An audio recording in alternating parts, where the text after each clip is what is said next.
السلام علیکم ورحمۃ اللہ وبرکاتہ۔ بسم اللہ الرحمن الرحیم۔ شیطان کے باجے۔ آج کل کی زیادہ تر عورتوں کو فیشن کا ایسا بھوت سوار ہے کہ وہ شریعت کو بالائے طاق رکھتے ہوئے اپنی طبیعت پر چل رہی ہے، گویا کہ شریعت ہمارے لیے کوئی معنی نہیں رکھتی۔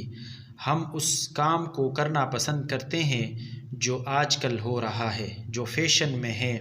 اب لباس ہی کو لے لیجئے کہ ان میں گھنگرو لگنے لگے ہیں۔ کسی نے خوبصورتی کے لیے آستین پر لگائے، کسی نے چوڑی دار پجامے میں گھنگرو لگائے۔ کیا ہمارا دین ہمیں یہی سکھاتا ہے؟ قارئین کرام غور فرمائیے کہ بجنے والا زیور اور گھنگرو اور گھنٹیاں شیطان کو پسند ہیں، اور یہ شیطان کے باجے ہیں۔ جب ان میں سے آواز نکلتی ہے تو وہ خوش ہوتا ہے، اور جہاں ایسی چیز ہوتی ہے وہاں رحمت کے فرشتے داخل نہیں ہوتے۔ فقہائے کرام نے لکھا ہے کہ ایسا زیور جس کے اندر خول میں بجنے والی چیزیں پڑی ہوئی ہوں، اس کے پہننے کی شرعاً اجازت نہیں۔ سوچنے کا مقام ہے کہ جب بجنے والے زیور کی اتنی ممانعت آئی ہے تو کپڑوں میں بجنے والی چیزوں کو لگانا کتنے گناہ کی بات ہے۔ چنانچہ حضرت لبابہ رضی اللہ عنہا فرماتی ہے کہ میں حضرت عائشہ رضی اللہ عنہا کے پاس حاضر تھی۔ اس وقت یہ واقعہ پیش آیا کہ ایک عورت ایک لڑکی کو ہمراہ لیے حضرت عائشہ رضی اللہ عنہا کے پاس اندر آنے لگی۔ لڑکی جانجی پہنے ہوئی تھی جن سے آواز آ رہی تھی۔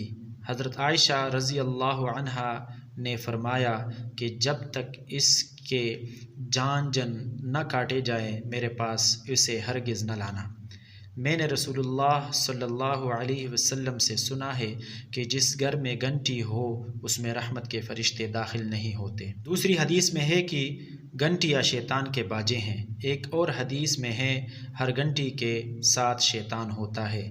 حضرت ابو امامہ حضور اکرم صلی اللہ علیہ وسلم کا ارشاد نقل کرتے ہیں، اللہ تعالیٰ گھنگروں کی آواز ایسے ہی ناپسند کرتا ہے جیسے گانے کی آواز، اور اللہ تعالیٰ گانے والے کو ویسے ہی سزا دے گا جیسے کہ وہ موسیقی سے شغف رکھنے والے کو دے گا۔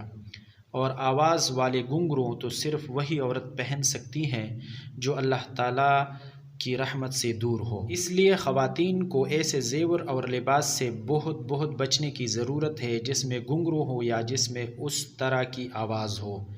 اللہ تعالی ہم سب کو اللہ اور پیارے حبیب صلی اللہ علیہ وسلم کے احکامات پر چلنے والا بنائے، اور جن باتوں سے اللہ اور اس کے رسول صلی اللہ علیہ وسلم ناراض ہوتے ہیں ان سے بچنے کی توفیق عطا فرمائے۔ آمین ثم آمین یا رب العالمین۔